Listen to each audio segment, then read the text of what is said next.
Hi, my name is Brian Foley, and I'm the managing partner at Houston Criminal Defense Attorneys, PLLC.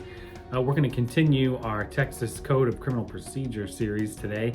We've got Articles 1.04 and 1.05. 1.04 is due course of law. That's what the title is. And it says, no citizen of this state shall be deprived of life, liberty, property, privileges, or immunities, or in any manner disenfranchised except by the due course of the law of the land. And so what we would call this is like a due process section. The 14th Amendment to the United States Constitution has a privileges and immunities clause. It has a due process clause.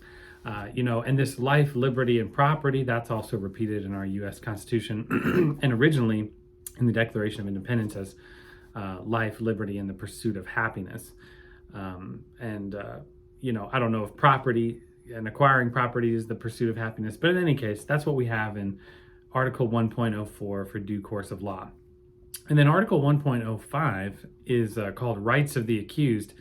And this is maybe the most important part of the Code of Criminal Procedure. It's so important and foundational that I've never actually heard someone argue against these rights. They're just fundamental. It's setting up what you have a right as a criminal defendant. So the first one is the right to a speedy public trial by an impartial jury. The right to a copy of the indictment or formal charging document.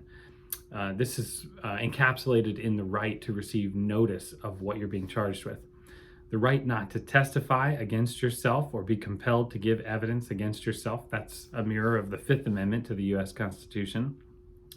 The right to an attorney or to act on your own behalf as an attorney, or both is what it says. The right to confrontation through cross-examination of government witnesses. This is mirrored in the Sixth Amendment of the U.S. Constitution.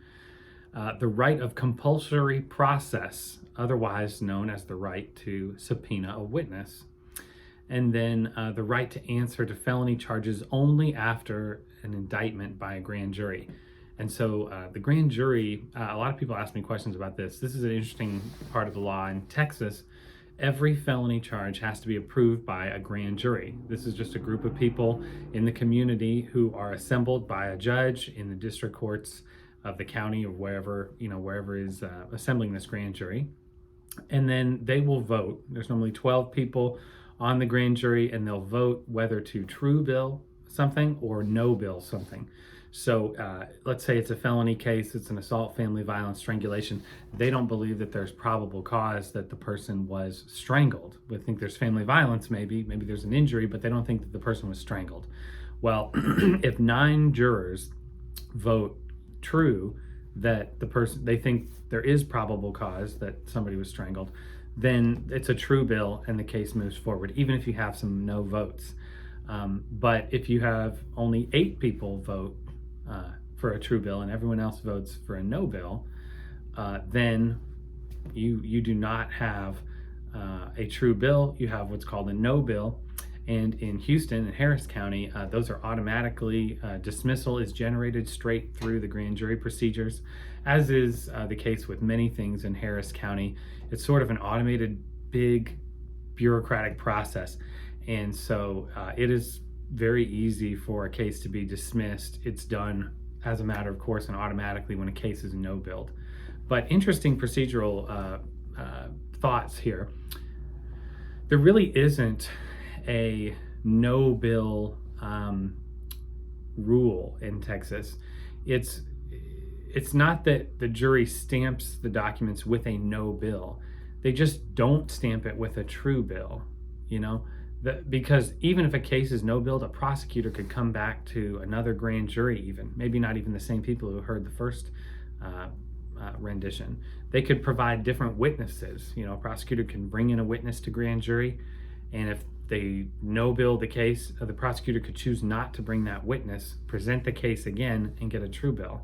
So a very interesting process. There's been a lot of discussion recently about that, but what is guaranteed is that you cannot go forward to trial until a grand jury true bills a case. And there have been prosecutors who have repeatedly brought cases before a grand jury 4 and 5 times before they get a true bill. And that's probably not really in the spirit of the law, but as a matter of law, you do have that right to not have to answer for any felony charge where you've not been indicted. One other note I think is important to know on this point is that there's a 90-day period that the police and the prosecutors have to indict you. Let's say you're being held in jail, your bond is too expensive for you to afford it. We're going to get to this part of the Code of Criminal Procedure later on, but there's a section that says if it's been 90 days and they have not indicted you at the grand jury, then you can get a PR bond. In fact, you're entitled to one as a matter of law, even if they come back and indict you later. And I'll have to thank a friend of mine who's now the elected DA out in San Jacinto County, Todd Dillon. He's actually the lawyer that taught me that early on. So thank you very much, and hope you guys are having a great day.